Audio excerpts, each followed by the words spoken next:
Captain Ammar जो थे, he also displayed immense bravery alongside captain colonel Sher Khan, he was a candidate as well.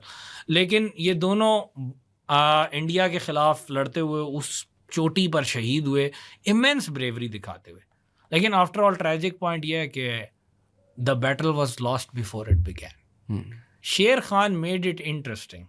आप उसकी मिसाल ऐसे ले लें कि 6-0 स्कोर हो हाफ टाइम पे, आप एक बंदा सब करके भेजते हैं, वो 4 गोल कर देता है। बिल्कुल। एक लम्हे के लिए दूसरा मैनेजर थोड़ा सा परेशान होता है, यार 4 हो गए हैं, लेकिन is in no real danger, is ही चौथा गोल 90 मिनट में हो जिस रहा तरह है। वो एक फिल्म बनी थी, अगर मैं एक और एग्जांपल दूं, 300 के नाम से। हाँ बिल्कुल सही, वो अब सही 300 एग्जांपल है। वो तो आपको वो चैप्टर दिखा रहे हैं रेजिस्टेंस का। हाँ जाहिर है कि सबको ये पता है, जो अगर गूगल भी कर लें 2 मिनट, कि वो जंग नहीं जीते थे।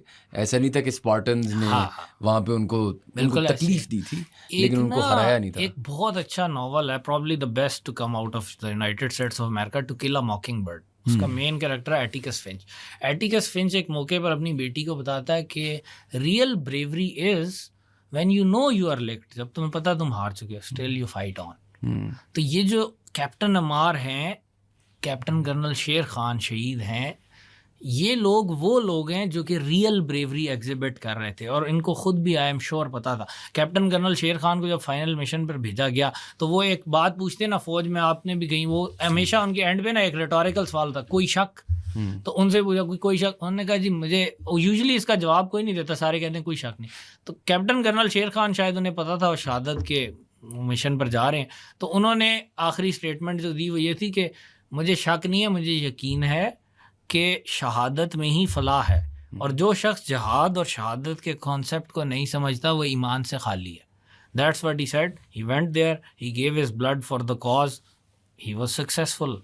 लेकिन वही चीज़ है ना कि करबला वाले भी सक्सेसफुल थे एक लिहाज से, बैटल वो नहीं जीते थे। तो बैटल टाइगर हिल की इंडिया जीता, कारगिल की वॉर भी it was a military victory for India. हमारे यहाँ बड़े झूठ बोले गए। एक किताब लिखवाई मुशर्रफ साहब ने शीरी मज़ारी साहिबा से, कारगिल वॉर के नाम से। मैंने वो पढ़ी तो ज़रूर, एज अ हिस्टोरियन पढ़ना तो आपको पड़ता है, बड़ा सब्र आजमा तजर्बा था। मतलब ऐसे ऐसे आपकी कॉमन सेंस का मजाक उड़ाया जा रहा है उसमें। शीरी मज़ारी साहिबा लिखती हैं कि इंडिया अटैक करने वाला था, हमने तो इसलिए अटैक किया। इसकी कोई बेस नहीं है। तो समझाती हैं कि कैसे नहीं बस उन्होंने लिख दिया कि बस ठीक है जी, वो क्या होता है, इंटेलिजेंस असेसमेंट्स थी जी, आज जाके प्रूफ कर लें उसको। लेकिन मेजर जनरल शाहिद अजीज़ बाद में लेफ्टिनेंट जनरल बने, उन्होंने कैटेगोरिकली अपनी किताब में लिखा कि ऐसा कुछ नहीं था, हम ISI में बैठे हुए थे। ब्रायन क्लफली ने हिस्ट्री ऑफ पाकिस्तान आर्मी में लिखा। इंडियन सोर्सेज तो मैं मेंशन ही नहीं कर रहा, आपने नोटिस किया होगा मैंने 5-6 किताबों के नाम लिए। नसीम ज़हरा की किताब है वो फ्रॉम कारगिल टू द, मैं पाकिस्तानी या न्यूट्रल सोर्सेज पर जा रहा हूँ, मैं इंडियन सोर्सेज तो मेंशन ही नहीं कर रहा, वो झूठ भी बहुत बोलते हैं, लेकिन हमारे अपने सोर्सेज में ये बातें बड़ी क्लियर हैं। तो वो एक प्रोपेगेंडा, वो फिर मुशर्रफ अपना एक मंजन बेचते हैं कि जी हम तो कश्मीर कॉज को एक्टिवेट करा लिया, कारगिल बड़ी विक्ट्री थी। उसका भी शायद अजीज़ साहब ने बड़ा अच्छा वो तस्करा किया कि भाई पहले तो सियाचिन आज़ाद कराने निकले थे, बाद में कश्मीर कॉज जेन में आ गया। और मुशर्रफ की हालत ये थी कि 2002 में व्हेन शाहिद अजीज़ व चीफ ऑफ जनरल स्टाफ, उन्होंने एक यूनिट लेवल पर स्टडी कमीशन करवाई कि कारगिल की जंग से लेसन्स लें। Musharraf shut it down unit level पे, स्ट्रेटेजिक लेवल पे नहीं कि मुशर्रफ पर कोई तनकीद नहीं हो सकती उस पर, सिर्फ यूनिट लेवल पे Musharraf shut it down. No, इसमें क्यों हाथ डाल रहे हो भाई, परे रहो, back off. That was the level. सच से डरने का इतना लेवल है, सामने तो फिर भी आ जाता है। तो लेकिन कौम से बड़े झूठ बोले गए उसमें। लेकिन बड़ी अफसोसनाक बात है, जो कौम अपने आप से झूठ बोलती है ना, वो कभी फलाह नहीं पाती। 65 की बहुत सारी गलतियां 99 में दोहराई गई। 65 में भी हमारा ख्याल था हम जिब्राल्टर करेंगे, ग्रैंड स्लैम करेंगे, इंडिया इंटरनेशनल बॉर्डर क्रॉस नहीं करेगा, फिर पता चला लाहौर अब पैरल में आ गया। 99 में कह रहे हैं हम पोस्टें फतह करेंगे, सारा कुछ इंडिया के अंदर घुसेंगे, इंडिया कुछ नहीं करेगा भाई, अमेरिका भी हमारे साथ है। 65 में भी सोच रहे थे अमेरिका भी हमारे साथ है, बाद में कुछ साथ नज़र नहीं आया।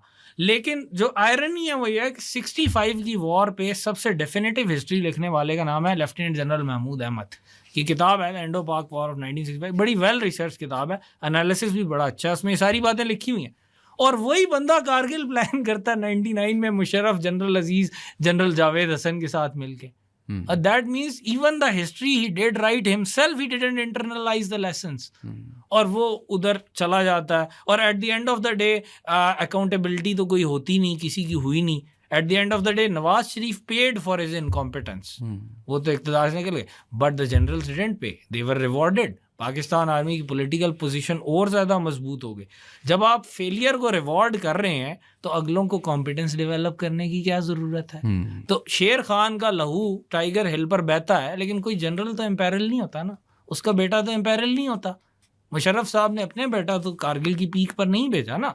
हम बात करते हैं कि हमास बड़ा रेजिस्ट कर रहा है जी, इतना सा है, इतना बड़ा इसराइल रेजिस्ट कर रहा है, तो याह्या सिनवार जिसको इसराइली ढूंढ रहे थे बंकरों में, वो फ्रंट लाइन पे मिला। तो that is the level of a commander जो कि कॉम्पिटेंट होता है, जिसको समझ होती है और जो इन्वॉल्व होता है शेर खान की तरह। Had Sher Khan been a general someday in the Pak army, तो वो कहता कि कारगिल का ऑपरेशन ज़रूर करेंगे, तब जब हमारे सिपाहियों का फेयर चांस ऑफ विक्ट्री हम अपनी प्लानिंग से डेवलप करवाएं। It's the job of a general to give a fair chance to his soldiers to win.